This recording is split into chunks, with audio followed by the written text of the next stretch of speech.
It is. It is Friday, thank God. And September 25th, Friday. And it's been about a week or so since I made my last video. So there is a lot to talk about.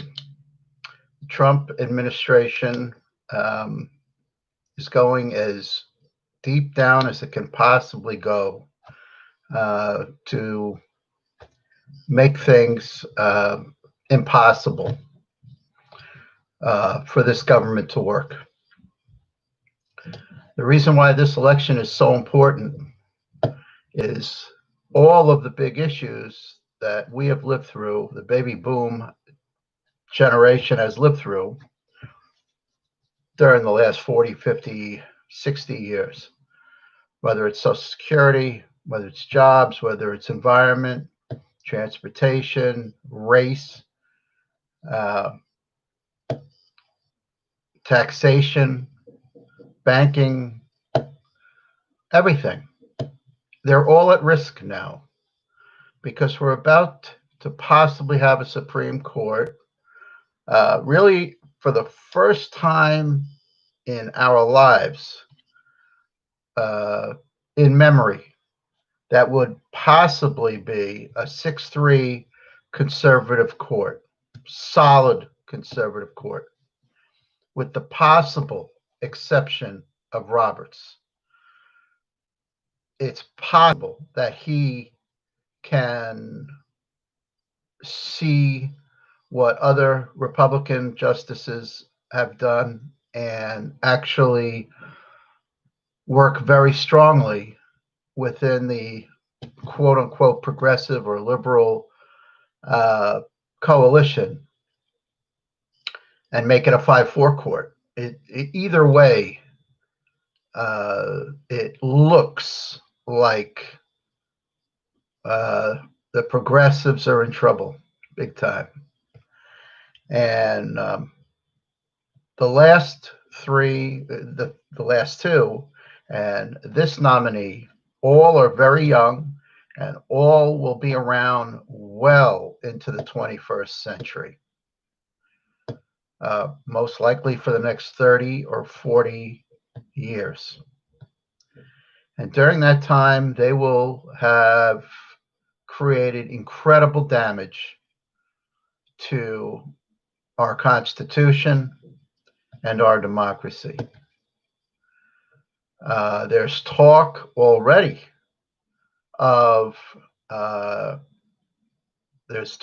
in conservative circles of rolling back how senators are voted on.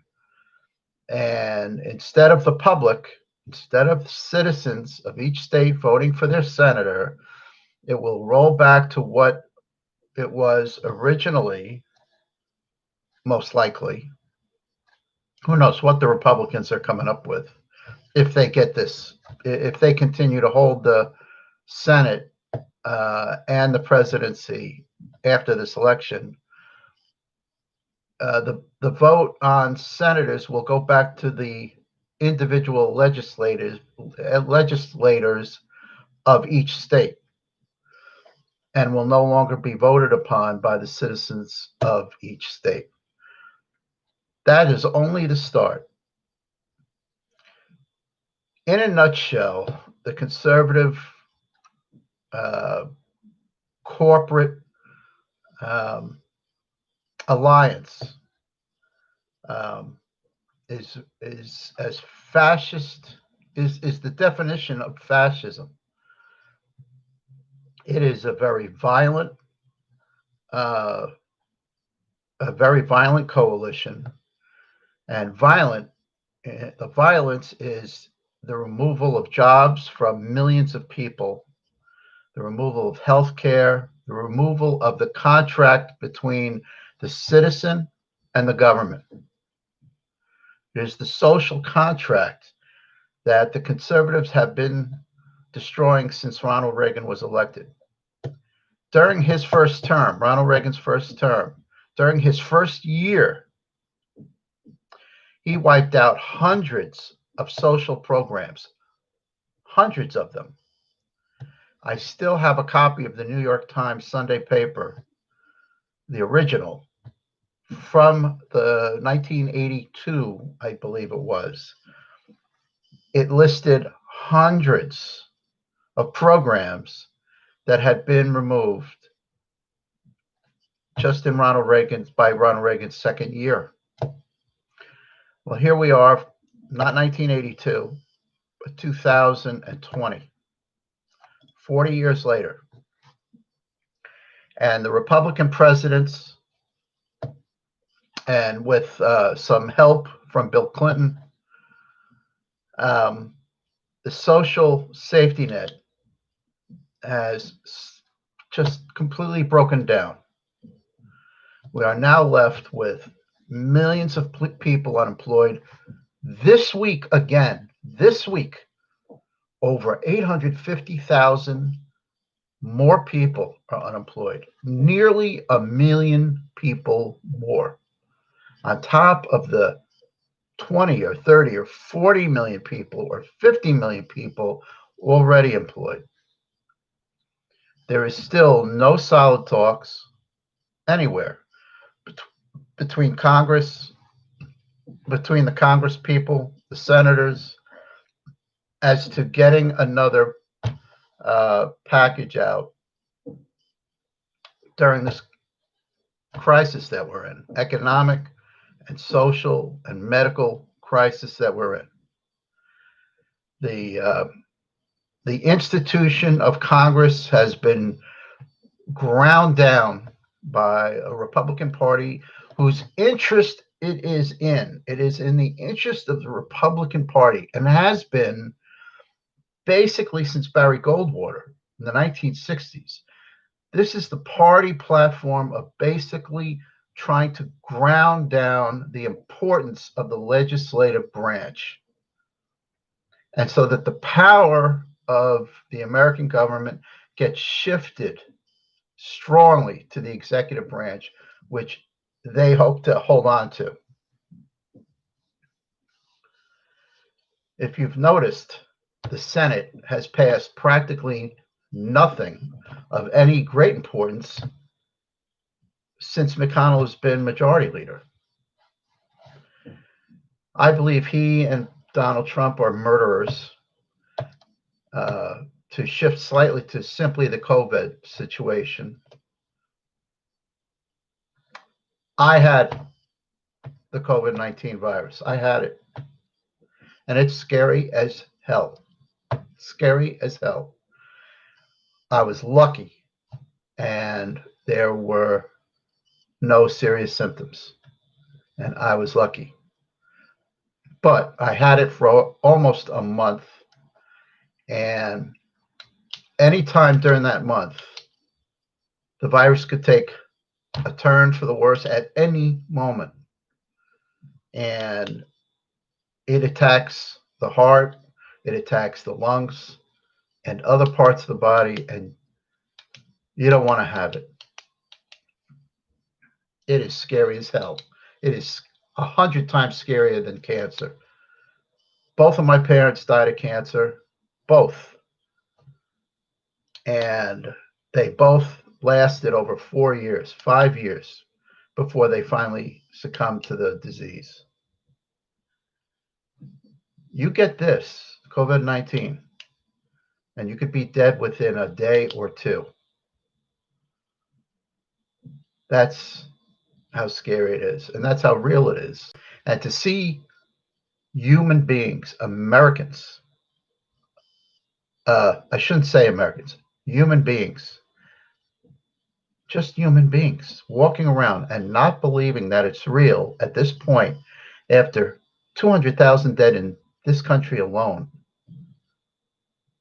There's just the mentality, or let's say the comparison between asking how did people, smart people, a smart society like the Germans, become Nazi Germany. This is how, by believing insanity, by believing what is not true, by believing fairy tales, by keeping silent.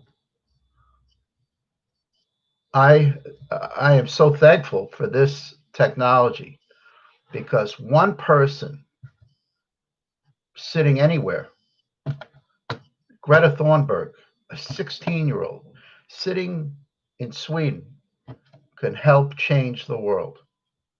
One person. So one person who is forward thinking can change the world. And that's what we have to do. We cannot dwell on what is going on right now, in that what we have to do right now is to vote the present administration out by huge, huge numbers. Sitting at home is simply not an option. It is not an option. As many people, if people have followed my blogging over the past year or two, you know that I'm a Democrat, a progressive Democrat, and you know that I was for Bernie Sanders. You know that I don't have a feel good feeling for Joe Biden. His track record is crummy, to say the least. However, he still belongs to a party in a small way that is a few steps ahead of where the other party is. The other party is simply on a track of taking this country into I believe, a militaristic fascist state where only white people, white guys, rule, and everybody else is really uh, is expendable. A place where women have no rights, not even to their own body, where they're brainwashed into thinking that they're useless, and where every single person that has any color or comes from anywhere other than Northern Europe is an enemy, and that's the other party, and believing that only corporations that you give trillions and trillions and trillions of dollars to uh, is your salvation. In other words, corruption to the nth degree, beyond anything that this planet has seen before. Uh, or you can vote for uh, a party that still has something left in it of humanity. And that's what to work on. And that's what I just wrote in my political blog just a couple days ago. That is now anybody at the age of 18 or 17 to 30 years old at most should run for office now, locally, should run for local office. Don't sit back. Don't be silent. You have to run for office. You have to get involved. Create your own agenda. Do not listen to anybody. Don't listen to anybody with any amount of experience. You know what's important. It is the survival of this planet. That is the biggest issue. And those issues that surround that are not being addressed at all, and they won't be. You have to run for office, get the experience you need to be able to withstand the attacks that you will receive when you run for higher office. That's what you must do to take this world and move it forward, to take this country and return it back into the United Nations as a friend and not as an enemy to the rest of humanity. Right now, we are the enemy of humanity, and that must end. So the younger generation must get involved, not just being on the streets, because that is not good enough. Not just doing things online, because that's not good enough. You have to run for office and hold those offices that actually have the power to change things locally, regionally, on the state level, and then on the national level. Those are the things that you must do. You must grow stronger on communications on the internet. That is one thing you should do on the internet, is continue to grow your communication networks and make sure you're not infiltrated. During the 1960s, the infiltration of the left destroyed the left eventually. Uh, every organization that the left had was infiltrated. Every one. Every peace group, every group that was fighting for race equality, fighting for jobs, fighting for the poor, every group was infiltrated by your own government. And that's what you have to look out for. So let's talk about this election. Trump administration uh, and Trump himself is doing what he does best, which is really just be a big baby and show his weakness. Um, he's got no cards to play. He has been an abject failure as president of the United States. He has failed to make any serious treaty with any country. Um, he's actually increasing and creating a whole new uh, generation of nuclear weapons, which is an unbelievable burden on this country, both economically and militarily, and a burden to the people of this world. The resources that are being wasted on our military is criminal in itself. And even though this president has indicated that he would like to um, bring home some people from overseas, some soldiers, they really aren't coming home. They're being repositioned. If you don't already know it, we have something like 700 to 800 bases around the world. That's what you're paying for. That's what your tax dollars are paying for, instead of healthcare and all the other things that are needed. We're now talking about millions of people that are homeless. We're now talking about millions of people that have lost their jobs, already lost their jobs. And now we're talking about an administration that is focused on disrupting uh, the election, especially in a few key states. North Carolina, 13 electoral votes. Michigan, 16 electoral votes. Wisconsin, 10 electoral votes. Minnesota, 10 electoral votes. possibly Pennsylvania, which I think will go to Biden no matter what. That's 20 electoral votes. But the big pies are, the big prizes are Florida with 29 electoral votes, which I believe in a normal situation will go solidly blue.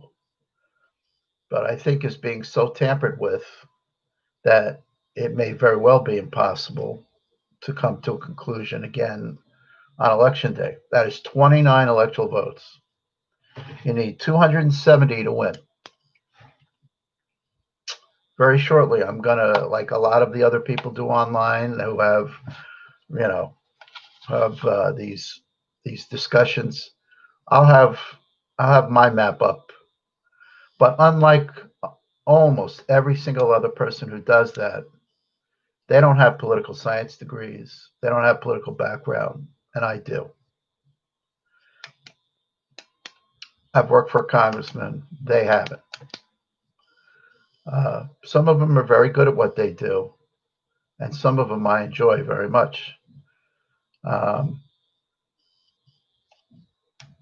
I have the political background. And I've run the numbers, almost every day. I've run them 2, 3, 4 times a day. There are scenarios where Biden wins by a lot. The Senate is close or closer. The Senate, the Democrats, I think the furthest upside would be maybe a 54-seat Democratic victory. I think that's the upper side of the landslide. I think it's going to be closer to 52. It's going to be close. 51, 52. 52, hopefully.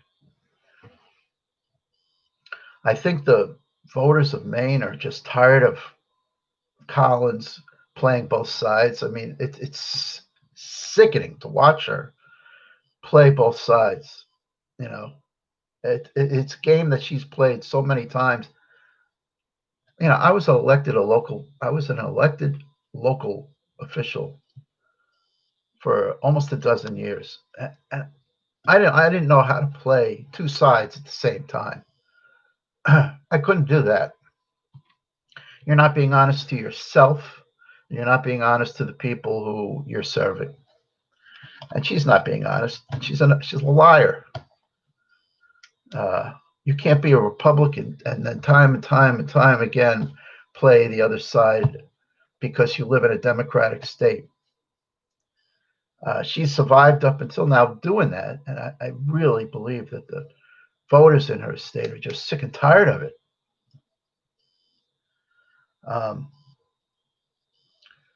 think that the Democrats, there are other scenarios. Again, I've run the numbers many, many times. There are a few scenarios where it becomes troublingly, I'm not sure if that's a word, but it's troubling how close it can be or might be, because there are some very key states, and we're going to know early on. The earliest state, I think we've come close enough to the election now where I'm going to start saying which states to look out for. If you have a pen and a piece of paper, these are the ones. New Hampshire is one. There's only a few electoral votes, but it's an important state because you need 270 to win, but it could actually end up, there are 538 electoral votes. So that means that you can have a 269 to 269 tie. It's possible. Not probable, but it's possible. If there are enough states where you can't get an answer, just like in the year 2000,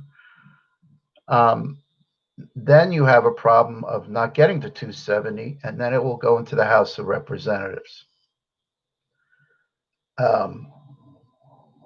You don't want that, I don't think, because I believe it is Um, I believe the equation is that every state gets one vote, and it is uh, how many congressmen you have in Congress.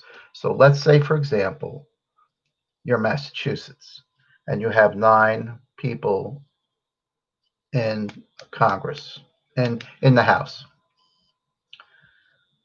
If all 9, which in Massachusetts all 9 are Democrats, so the Democrats will vote 9-0, and Massachusetts will vote Democratic. So one for the blue side. But if you're Iowa, I believe Iowa has 6 electoral votes. I might be wrong about that.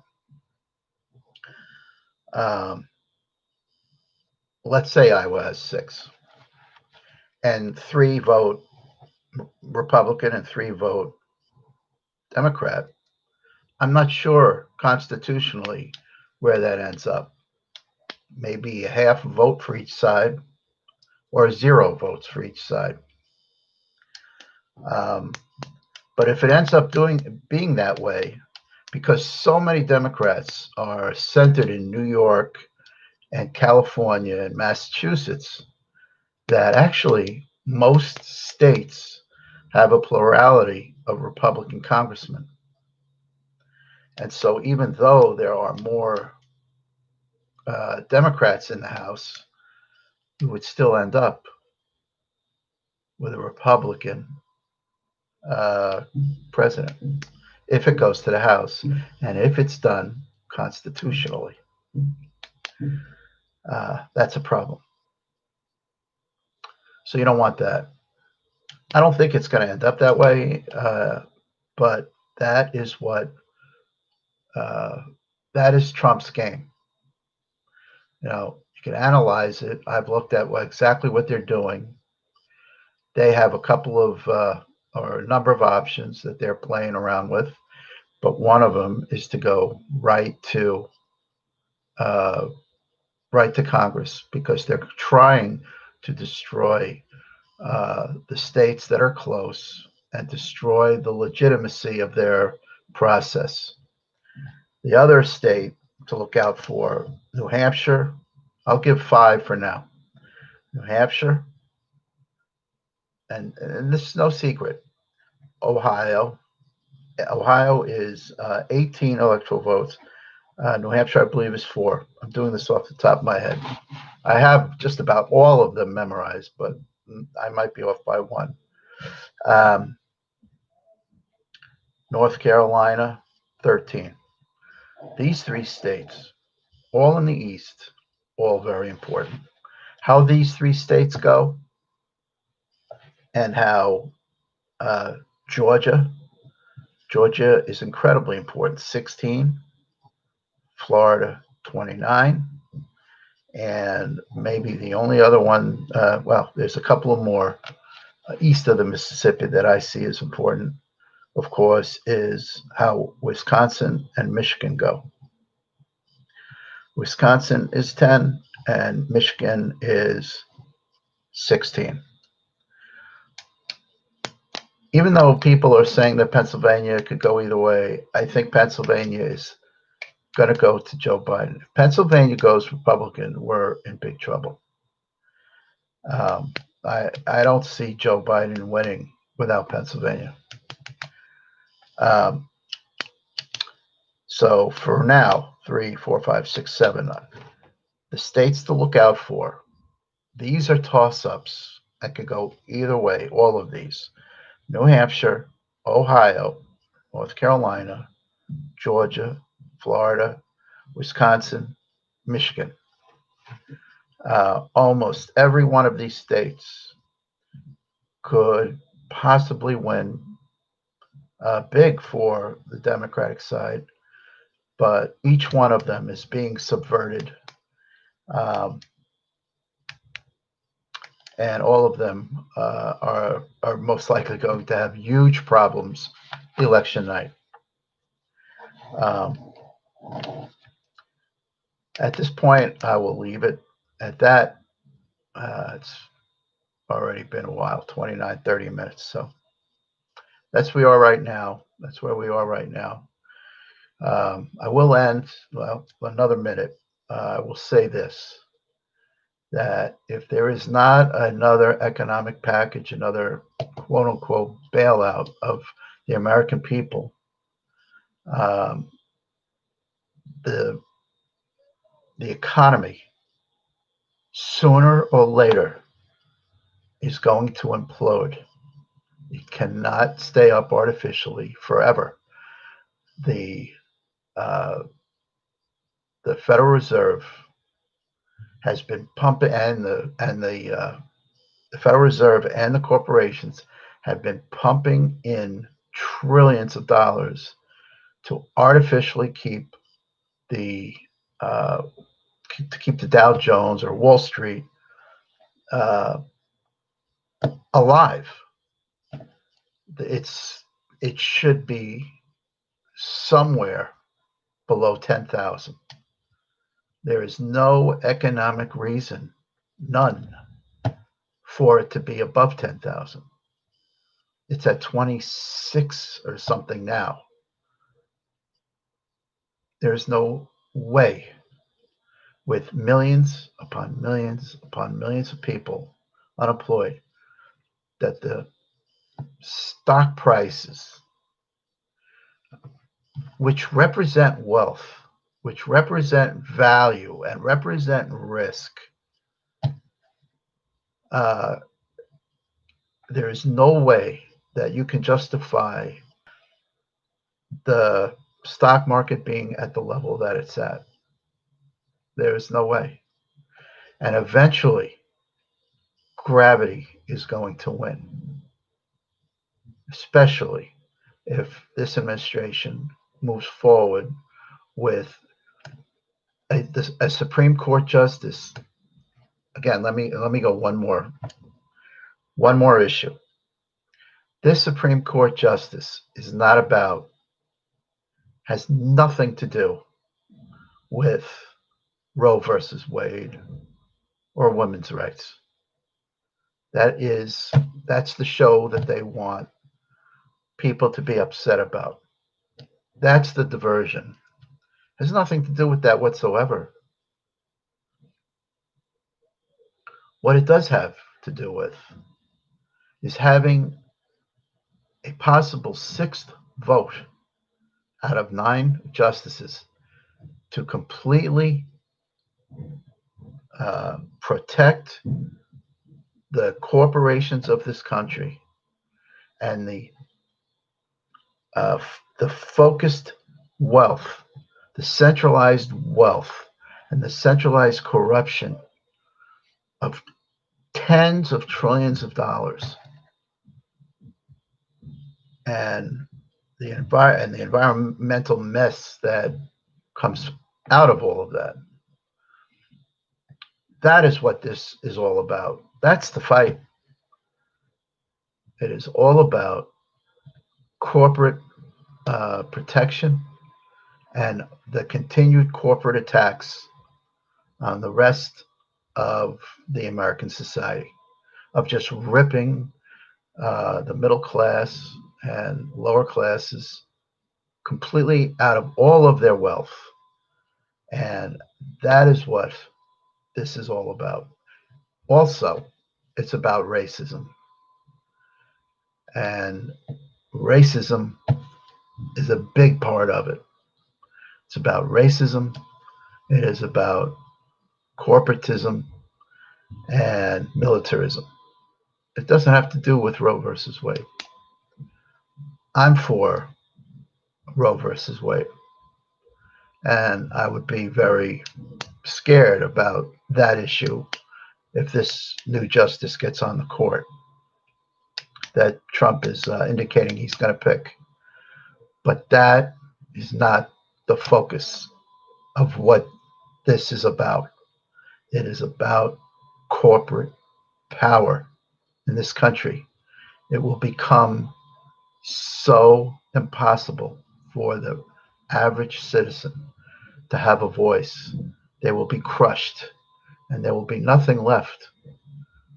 That is what this is all about. Thank you. Have a good day after all of that. Thanks.